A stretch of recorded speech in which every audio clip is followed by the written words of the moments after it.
What is to fear but fear itself?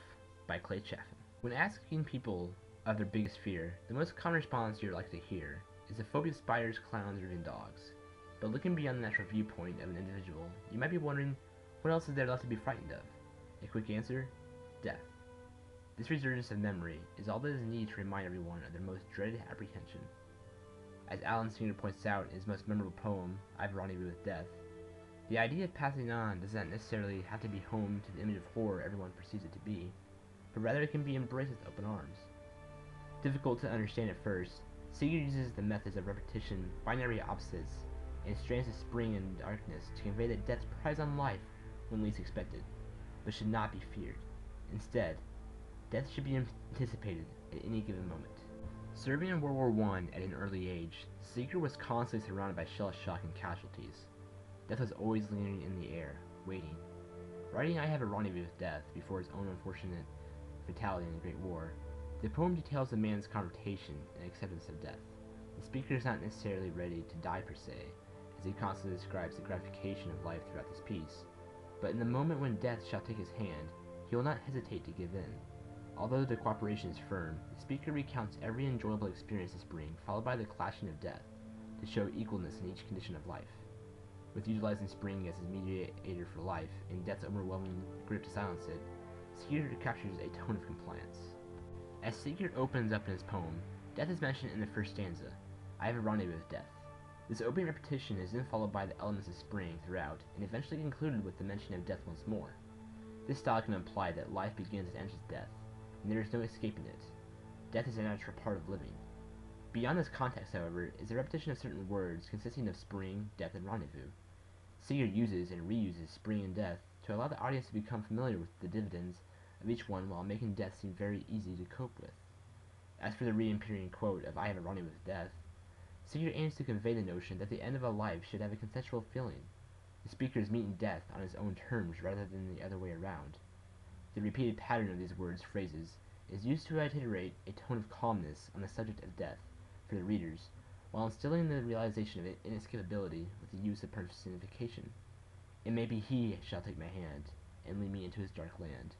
Applying human-like characteristics to this scythe-wielding creature serves the purpose of allowing the speaker to actually meet his own demise. Only through confrontation and preparation will fear be conquered.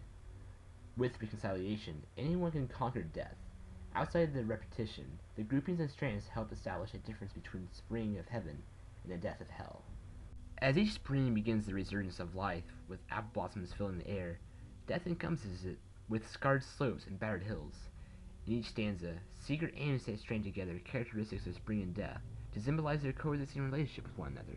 By gathering each breath to breath, the two contrasting parts of life create an atmosphere of a blissful heaven and a breathless hell. The collections of these lines display the appreciation of eternity in the afterlife. Whether the speaker is destined to be pillowed in silk and sent down in heaven, or sent to the flaming town of hell, the individual expecting death at any moment will suffice for either setting. In comparing both uses of immortality outside the location perspective, death's purpose of leading him into the dark land and close my eyes and quench my breath serves to recapture an atmosphere of hostility and consolidation. As mentioned earlier, spring begins the rebirth, which in turn possibly relates to the idea of Singer's reawakening in the afterlife, while death is his escape from the physical realm. The point being, Singer develops the poem to familiarize the reader with each subject of life and death as a method to not frighten at the thought of dying, but to show animosity does not exist in having a rendezvous with death. Immortality in the next life exists.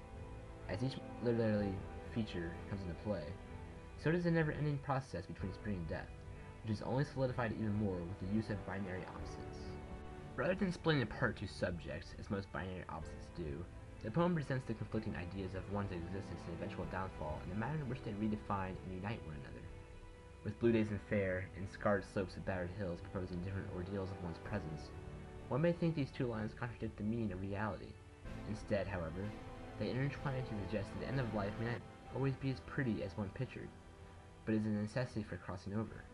Seeing life come and go is constant throughout this piece, as is Singer's idea of comforting the reader. Every time Singer states, I have a rendezvous with death, he follows up with a description of life in the form of spring, being seen as complete opposites at first, The order in which these terms are presented symbolizes the overall relationship between life and death. Life begins and ends with death, and there is no point in running away. It is natural, and should not be seen as a placement of fear. What, then, may be your biggest fear? With the idea of death being accepted into your mind, it would be most practical to choose this response. However, Alan Seeger's use of repetition, strands, and binary opposites in I Have a Rendezvous with Death helps express a tone of acceptance for seeing death as a continuance of life in eternity. As the speaker frequently repeats death and spring and appearance of the other, the relationship between these two becomes defined as the beginning and ending of everyone's most precious gift, life.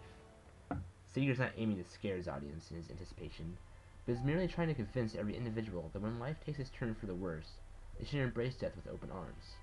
Seeing how Seeger so casually states, "And I, to my pleasure would am true, I shall not fail that rendezvous," it is clear that the poem displays an appreciation of life, a calmness of walking hand in hand with death, and that at the end of the day, a new life in heaven or hell awaits. It may be that not everyone is ready to pass on to the next life, or could even imagine thinking about it, but it's important to realize that life and spring need death to coexist with each other and vice versa. Without one, you cannot have the other. Through each analysis discovered, Seeger makes it known that through death, spring arises with new life and eternity. One should not cower from the inevitable, but await and embrace its cold fingers with open arms.